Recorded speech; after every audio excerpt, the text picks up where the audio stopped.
Hello friends, welcome back to She Holds Light and welcome back to the last lesson of Obadiah. And as always, if you're just now joining in, please go back and watch the other lessons. This is the last one, but no matter which lesson you hop onto, I think that you will be blessed by any of them. And I just invite you, go get you a drink, sit down, get cozy, and let's sit down at my kitchen table. So today's lessons are going to cover Obadiah 1 verses 19 through 21. This is it, guys. And so before we get started, I'm going to read those final verses to us. People from the Negev will occupy the mountains of Esau, and people from the foothills will possess the land of the Philistines. They will occupy the fields of Ephraim and Samaria, and Benjamin will possess Gilead. This company of Israelite exiles who are in Canaan will possess the land as far as Zarephath. The exiles from Jerusalem who are in Sepharad will possess the towns of the Negev. Deliverers will go up on Mount Zion to govern the mountains of Esau, and the kingdom will be the Lord's. So, again, if you're taking notes, these verses 19 through 21, if you want to make a little note, these verses are a vision of Israel's future restoration, the repossession of their land, and the declaration that the kingdom belongs to God. You know, God always has the final word, and what was lost will be restored, and what seems impossible will be fulfilled. Even when we see devastation around us, His promises stand strong. We're not just survivors, we are His heirs. Just like Israel, we too are being prepared for a kingdom. Let's not live like we're orphans when we've been promised an inheritance. And today, Obadiah reminds us of even a bigger picture, that God's kingdom is coming and no enemy can stop it. This world is not our final home. The brokenness that we see today will one day be replaced by the reign of His righteousness.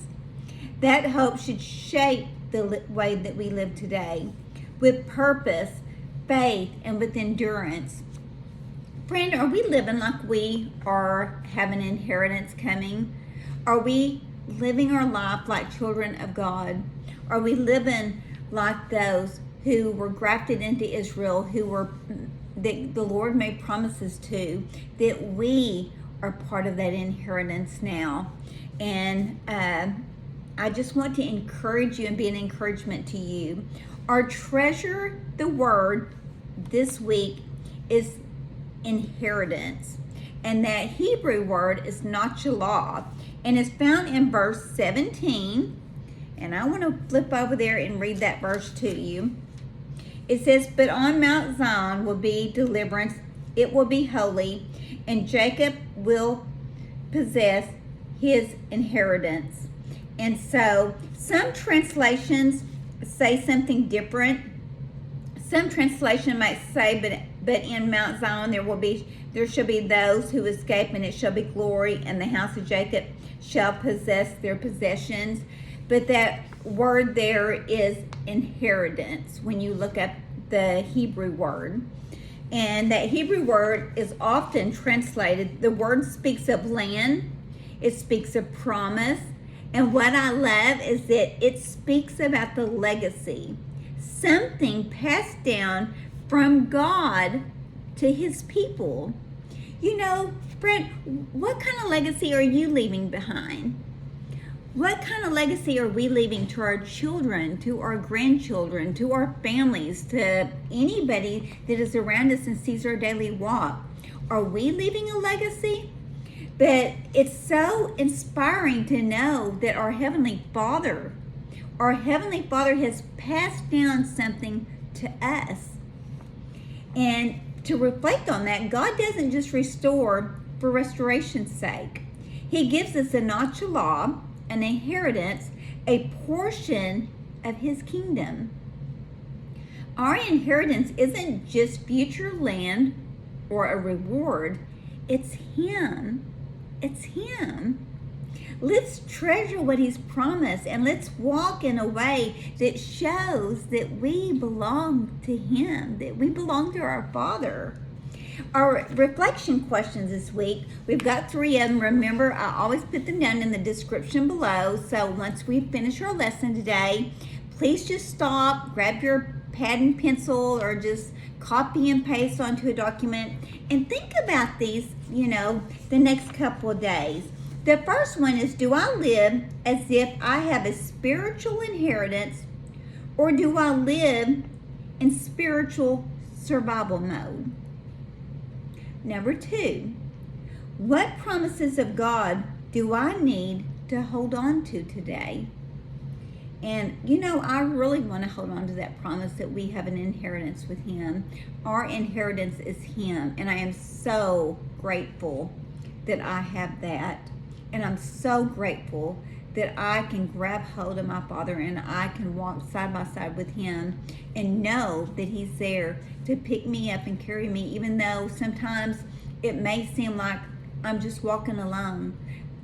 But I know that he's always there carrying me through those troubled times.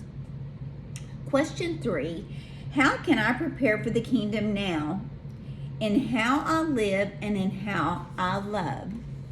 And that's a doozy. And I want to go over some closing thoughts over these 5 lessons. And so this is just kind of my summary. And then after that, I want to share with you 5 really interesting facts about Obadiah. And so my closing thoughts are that Obadiah may be the shortest book in the Old Testament, but its message is anything but short. It reminds us that pride has a price, and silence can be one of our biggest sins.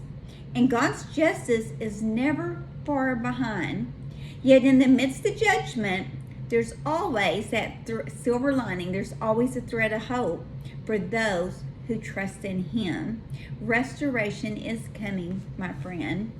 This 1-chapter book has walked us through the fall of Edom, the inheritance of betrayal, and the glorious promise of God's coming kingdom. From beginning to the end, it teaches us that God is not only just, but he's faithful, and that nothing escapes him, his eyes, or his plan.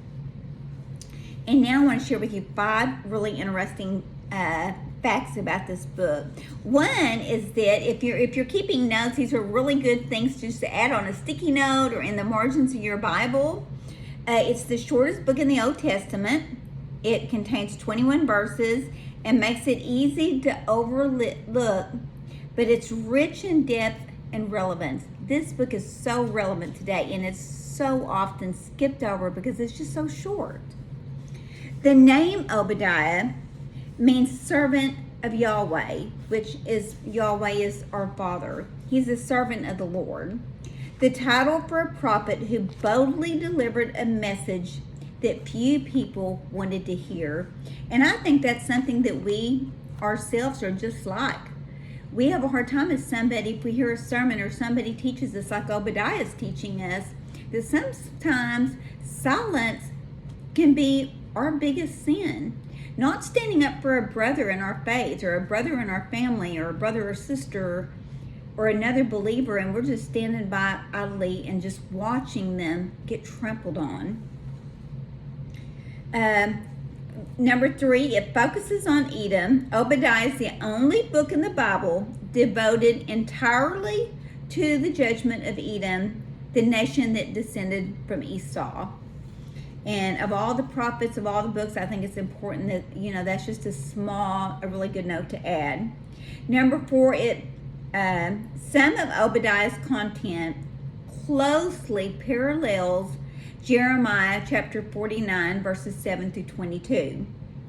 That also suggests that the 2 prophets had shared common visions and sources. Remember last week we talked about how Obadiah used a couple sources that not saying that there was scripture or anything, but they were sources that culture was very familiar with, like the book of Enoch and that book of Moses.